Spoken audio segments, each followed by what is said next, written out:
Hey guys, I'm Dimension Jump, and today I'll be doing my top 5 improvements that I would make to Super Mario Galaxy 1. Now, Galaxy 1 is a really well liked game. I do enjoy playing that game every once in a while, even going to 100% it. And yeah, and like I talked about with when I made my video about some of the improvements I would have made to Spider-Man 2, every game isn't without their faults. And for Galaxy 1, there are some things in the game that I would have personally have made, or some things I would have changed, or tweaked a bit. So yeah. So for number 5 is cut all of the purple comets. Now these comets, you can unlock once you've been in the game, and they are basically what you have to do is just find either a certain amount of purple coins or collect every purple coin, and this really depends on which level you're doing because sometimes you could be timed, sometimes you're not. Sometimes you might have to collect 100 out of 120. Sometimes you collect all 100, and yeah, these stars can get quite repetitive. So there were no cut or if there were no purple coins or purple comets in the game, then maybe I had something else. Maybe some additional maybe new galaxies maybe or well galaxies well one-off galaxies that I'm trying to get at or something else or have some of the comets in while you're playing the game be a part of the post game maybe or something like that or add a few more hidden stars here and there throughout the game. Maybe that's just a suggestion.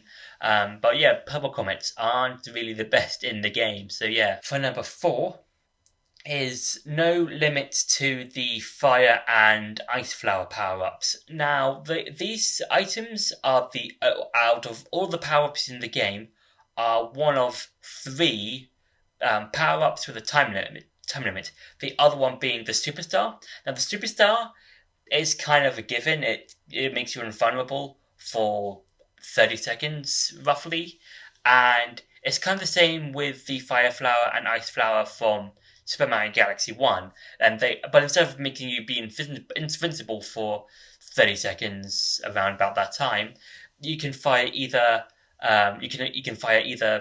fireballs or you can skate upon ice or lava for a certain amount of time, and I think on one hand they kind of make each of the levels they appear in more risk reward in the sense that how much you have time to get to a part of the level to light some torches or get across the lava pits and stuff like that. But on the other hand, it's just it can get really annoying if like you're towards let's because for example there's one of the times you do get the fire flower is in one of the I think the level or in the galaxy where it's brought into, and and what it's do is you're basically on this planet where to go to where the fire flower is, which is where these rising lava pits are at, and then get to the place where you landed in that planet,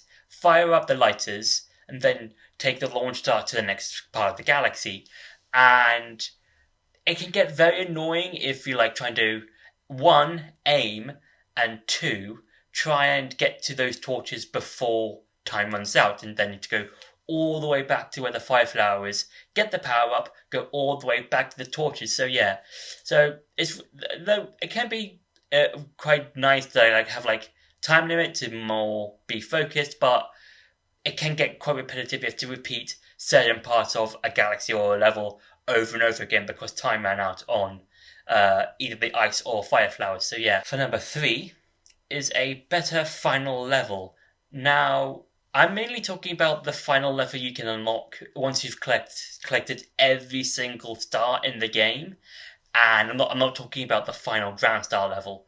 And with this level, it's mainly just you just collecting purple stars. No, but not purple stars, purple coins, and it's just you going around the very start of the game in the Mushroom Kingdom area, and that is it. Now, and I talked about there being no purple comets. So if there was no purple comets, then you could have like one more showdown with Bowser or something, or just have a different boss fight appear at Peter's castle or something.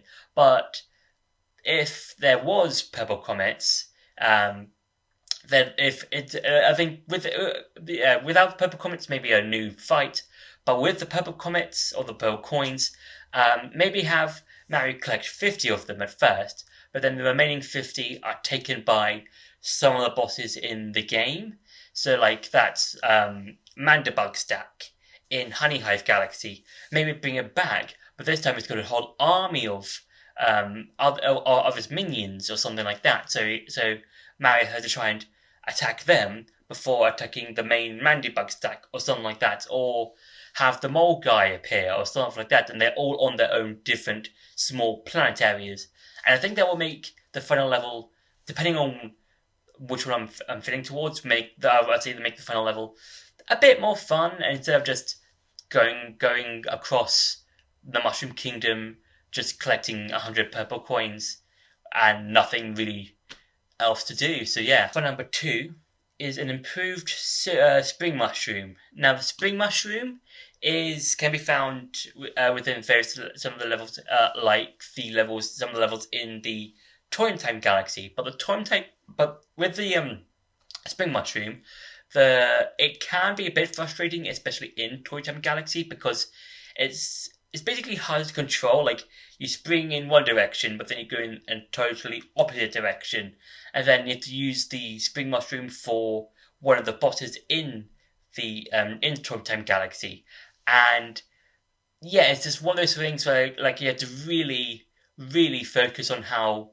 to use the spring mushroom, as well as going and trying to control it in your own way, instead of just having Spring Mario just go off the side and go into a black hole or stuff like that. So maybe if it was like a bit improved to, like, for example, let's say for the super jump, maybe that could be a bit more chaotic, maybe, so like something like that. Or maybe I don't know, just I think at times it can be very hard to control where you want to go by using the spring mushroom. So yeah, and for number one, it's a harder Luigi mode.